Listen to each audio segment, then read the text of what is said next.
Di era sekarang, siapa sih yang nggak punya akun media sosial? Kita semua pasti punya, paling tidak satu dari media sosial yang populer, seperti Facebook, Twitter, dan Instagram. Berapa jumlah akun media sosial yang kamu punya? Hanya satu atau lebih? Apakah akun kedua dan seterusnya aktif? Kalau iya, kamu pakai buat apa? Tidak masalah kalau kamu gunakan untuk hal positif, atau minimal tidak negatif, seperti sekedar ngestalk akun mantan karena telah diblok, curhat, berbagi karya terpendam, dan sebagainya. Namun, akan menjadi masalah besar kalau akun kedua atau yang biasa disebut akun alter ini kamu gunakan untuk hal-hal negatif, seperti berkata kasar kepada orang lain, mengirim foto pedang ke akun wanita seksi, mendebar hoaks, dan sebagainya. Banyak pengguna akun alter yang tertipu oleh dirinya sendiri. Mereka merasa dirinya aman karena tidak mencantumkan identitas apapun di akun alternya, sehingga dirinya merasa bebas mengekspresikan apapun, bahkan hal jahat sekalipun. Sekilas, orang awam akan berpikir seperti itu. Namun faktanya, benarkah demikian? Secara hukum, etika, dan norma sosial, ya memang ada benarnya sih. Kecuali ada yang melapor polisi dan berhasil melacakmu loh ya. Namun, disadari atau tidak, ada satu orang yang pasti mengetahui perbuatanmu. Di dunia ini, dia adalah orang yang paling mengenalmu bahkan lebih dari siapapun. Ada yang bisa tebak siapa dia? Tidak lain tidak bukan, tentu adalah dirimu sendiri. Diakui oleh pikiran sadar atau tidak, hati kecilmu pasti akan bertanya, kok aku jahat ya? Kok aku punya sisi seperti ini ya? Mana diriku yang asli, yang hidup di dunia nyata atau dunia maya? Sekali dua kali melakukan kejahatan di dunia maya, pikiran sadarmu akan berupaya melakukan rasionalisasi untuk menutupi kata hatimu. Halah,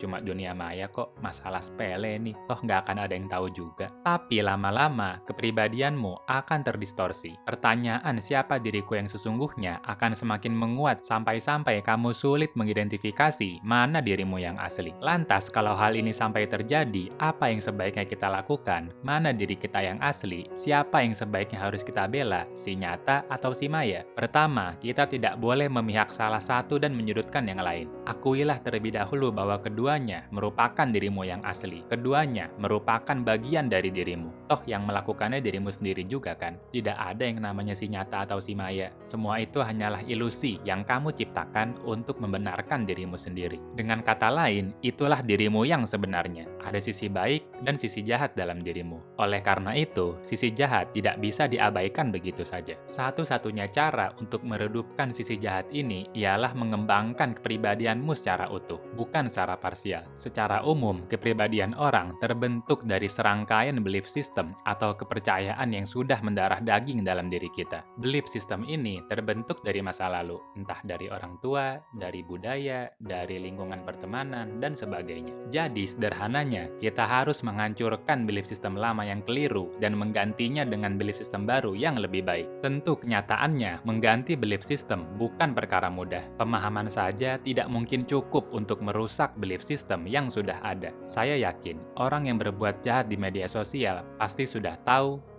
dan tahu bahwa apa yang dilakukannya itu salah. Mereka tahu dengan sangat amat jelas sekali bahwa apa yang dilakukannya bisa melanggar hukum, etika, dan norma sosial. Namun, karena keyakinan pada belief sistemnya hanya sebatas pada ketakutan menerima hukuman, pidana, dan sosial, mereka tetap melakukannya di dunia maya. Artinya, masih ada belief system lain yang melekat dalam dirinya dan perlu diubah. Sebagai contoh, ketika seseorang membuli kolom komentar artis yang baru cerai, bukan berarti dia tidak tahu bahwa membuli itu salah kan? Dia tidak pernah membuli tetangganya yang baru cerai karena tahu bahwa membuli itu salah. Namun, belief system bahwa cerai itu salah, kotor, hina, dan menjijikan masih tetap ada. Sehingga dia tetap membuli artis di dunia maya karena merasa aman terhadap konsekuensi hukum dan sosial. Artinya, belief system bahwa cerai itu salah, kotor, hina, dan menjijikan inilah yang harus diubah. Coba deh berteman dengan orang yang pernah bercerai. Berinteraksilah langsung dengan mereka secara penuh empatik. Kalau bisa, cari tahu alasan dari perceraian yang dia alami dan betul-betul rasakan apa yang telah dia alami dalam hidup. Dengan merasakan kebaikan orang yang pernah cerai inilah, belief system lamamu yang keliru bisa hancur dan tergantikan dengan belief system yang baru, tanpa perlu kita harus mengalami perceraian sungguhan di dunia nyata. Contoh lain, ketika seorang pria mengirim foto pedang ke DM wanita seksi, tentu dia tidak mungkin mungkin menunjukkan pedangnya di depan wanita seksi di dunia nyata karena tahu bahwa itu salah kan? Namun, belief system bahwa wanita seksi itu gampangan dan haus seks terhadap siapapun masih tetap ada, sehingga dia tetap menunjukkan pedangnya di dunia maya karena merasa aman terhadap konsekuensi hukum dan sosial. Artinya, belief system terhadap wanita seksi inilah yang harus diubah. Coba deh singkirkan dulu pikiran kotormu itu dan bertemanlah dengan wanita seksi. Berinteraksilah langsung dengan mereka secara penuh empatik. Apakah semua wanita seksi seperti yang ada dalam pikiran kotormu atau belief systemmu? Ketika kamu betul-betul merasakan bahwa wanita seksi tidaklah seperti itu,